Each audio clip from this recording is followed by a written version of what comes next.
What is up, everybody? You are checking out the Uncensored Pro Wrestling Podcast, what the world is listening to. I'm your host, the Hakamadi ENC, and I am back with our WWE WrestleMania rewatch series, where I will be rewatching every WrestleMania up to 39, giving you my ratings and thoughts on that specific WrestleMania. Again, these are just my thoughts. They're not, professional based opinion, but I have been a fan of wrestling for a long time. So I consider I'm gonna let you know what you should watch and shouldn't watch pretty much from each card. You can check out WrestleMania 1 through 4 in the archives, and now you'll be able to listen to WrestleMania 5. So WrestleMania 5 was held in Atlantic City, New Jersey, in the Trump Plaza again for the second year in a row. WrestleMania 5 was April 2nd, 1989. And we start out WrestleMania with the WWE Women's Champion Rockin' Robin performing America the Beautiful. And of course, Bobby Heenan's making fun of her the whole time. It was, you know, or I'm sorry, just the Ventura was making fun of her. Our first match of WrestleMania 5 is Hercules versus King Haku with Bobby the Brain Heenan. This is a decent match, knowing Haku is a actual killer pretty much. He could, from all the stories wrestlers talk about Haku, he is very devastating and not someone to mess with. So excited to see his power in the ring. King Hercules had a good match. Hercules suplexes King Haku into the ring, nails an elbow drop twice. Haku applies a bear hug and a sidekick. The end comes, though, after Hercules nails a German bridge, and Hercules gets the pinfall here. I gave this match a 5 out of 10. It was a good start to open WrestleMania 5. We're starting to see these wrestlers do more than arm drags and submission holds, which is a pretty good sight to see. Our next match, we have the Twin Towers with Slick taking on the debuting The Rockers with Murray Jannetty and Shawn Michaels. This is a surprisingly decent match for a tag match and for how Big Boss Man and Akeem were. See those two guys compete with the high flyers and the fast ability of the Rockers. It was definitely a good match. We see a double avalanche by the Twin Towers to Murray Jannetty in the corner. They pretty much destroy Marty the entire match. The Rockers nail a double drop kick, and the end comes after Big Boss Man hits a powerbomb to Shawn Michaels, and Akeem hits Air Africa, and the Twin Towers get the win. I gave that match a 4 out of 5. It wasn't terrible. Could have been a bit better. But, for Shawn Michaels' first match, I'll be looking at his matches and critiquing them a bit more because he's known as Mr. WrestleMania. So for this being his first match at Mania, it was a decent tag match. Next, we have the $1 Million Man, Ted DiBiase, with Virgil taking on Brutus the Barber Beefcake, who these two are two big stars, so I was excited to see what they would do in the ring. Decent match. We saw Teddy DiBiase choke Brutus Beefcake. He sends Beefcake into the pad, elbow fist drop, 2 count. They nail a double clothesline. The end comes, though, when Brutus slams Teddy DiBiase into the ring pad many times, applies a sleeper, but then Virgil gets on the apron and rams Brutus Beefcake into the apron outside. DiBiase and Beefcake fight on the floor, and they get a double count out. I gave this match a 6 out of 10 because of the 3 first matches that we started with, this had the most wrestling and had a good pace to it. After the match, Beefcake tosses Ted DiBiase into the ring post, nails an atomic drop and clothesline to Virgil. He gets the scissors to cut Ted DiBiase's hair, but DiBiase and Virgil leave without getting a haircut. We then get a promo of the Bushwhackers eating at Trump Plaza, and they are just annihilating their food, looking gross. We see the Fabulous Rujos with Jimmy Hart taking on the Bushwhackers, and the Bushwhackers get the win after a battering ram. I give this match a 1 out of 10 because it was just silliness throughout. The Bushwhackers didn't really have a lot of momentum. Rujo brothers are good, but with what they were working with, I was a little disappointed. Next, we have Mr. Perfect taking on the Blue Blazer, who is Owen Hart. And this is a actually really good match in my eyes. Mr. Perfect is a great athlete, and seeing Owen Hart young and his high-flying abilities, he definitely was good in the ring as well. We see Blazer nail an uppercut on the floor, and he chops Perfect hard. We see a backbreaker and a slam by Blazer. Perfect nails chops as well. Blazer hits a power slam, a belly to belly, and gets the 2 count. And the end comes when Perfect nails a hard right and a perfect plex, and Mr. Perfect gets the win. I gave this match a 6 out of 10. Another decent match here on WrestleMania 5. We see Jesse the Body Ventura getting introduced to the crowd. We then see Lord Alfred Hayes at the 5K run on the Atlantic City Boardwalk with Mr. Fuji. We then get the Run-DMC WrestleMania rap for all of you rap fans out there. And now we have our next match. The tag team titles on the line. The tag team champions Demolition defending against the Powers of Pain and Demolition's former manager, Mr. Fuji. The titles are on the line in this handicap match. Demolition nailed a double clothesline to the Warlord. The Barbarian hits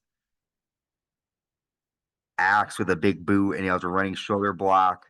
Mr. Fuji has salt, but he accidentally gets the Warlord in the face with it, and then Smash hits a clothesline to Fuji, and they land a I don't know what the name of their finisher is, but they land their finisher, and Demolition retain the titles.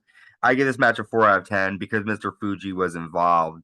There wasn't a lot of solidified tag team action here. We see Randy Macho Man Savage, the WWE champion, kicking out the interviewer who's trying to interview him backstage. We get our next match, Rugged Ronnie Garvin with Jimmy Superfly Snuka taking on Dino Bravo with Frenchie Martin. Dino gets the win with a side slam. I give this match a 3 out of 10. Again, not a lot of action here between these two. After Ronnie Garvin attacks Dino Bravo and Frenchie Martin, and Garvin does the Garvin stomp to Frenchie in the ring after the match. Next, we have Strike Force, the team of Tito Santana and Rick Martel against the Brainbusters with Bobby Heenan. This is a good tag match. During the match, Tito accidentally hits Rick Martel with a running forearm, and Martel decides to just walk off during the match and leave Tito Santana by himself. The end comes when Iron nails a spine buster, and the Brainbusters hit a spike pile driver, and the Brainbusters get the victory. After the match, I gave that match a 4 out of 10. Afterwards, Rick Martel's interviewed, and he says that Tito got what he deserved. He carried Tito around, and he's tired of him. Tito Santana is a loser. So we're getting the heel persona of Rick Martel.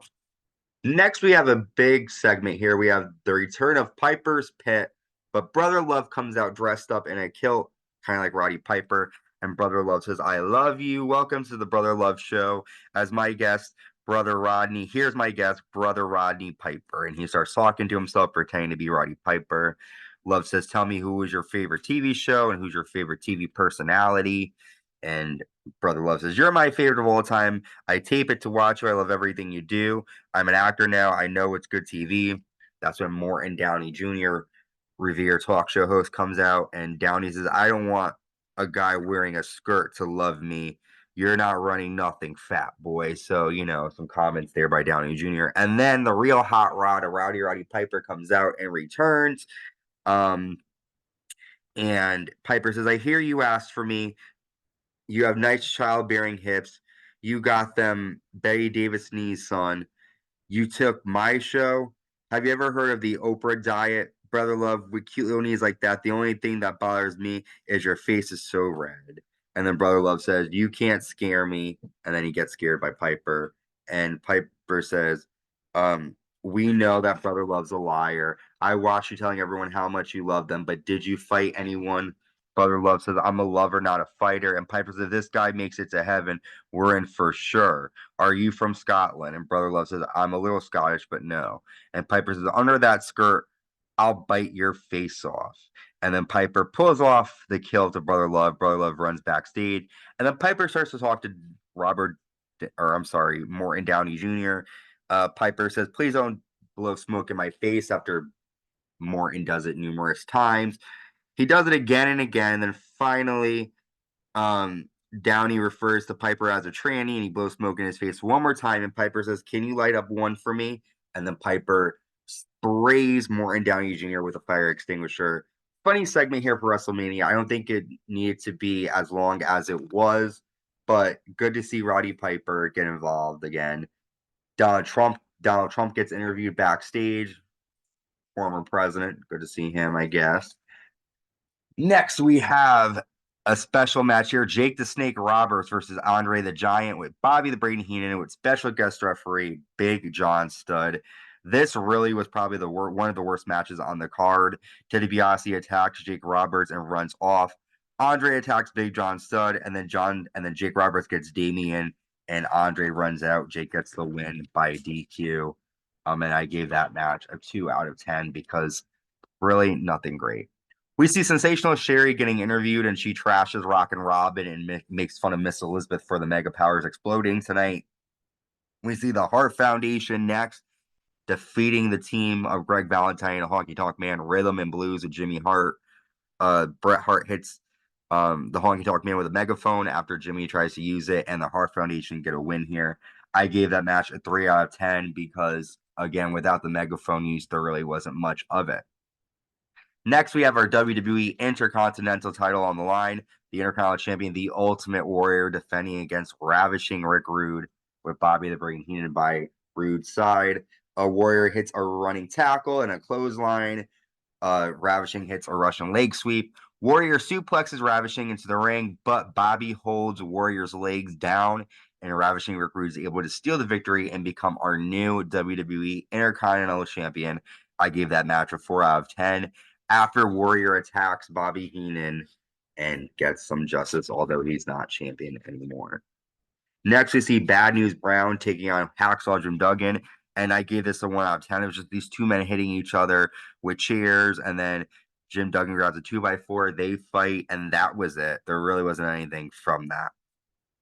Our final match before our main event, we have the Red Rooster defeating Bobby the Brain Heenan with the Brooklyn Brawler by his side after the Rooster runs Bobby Heenan into the ring post and rolls him up.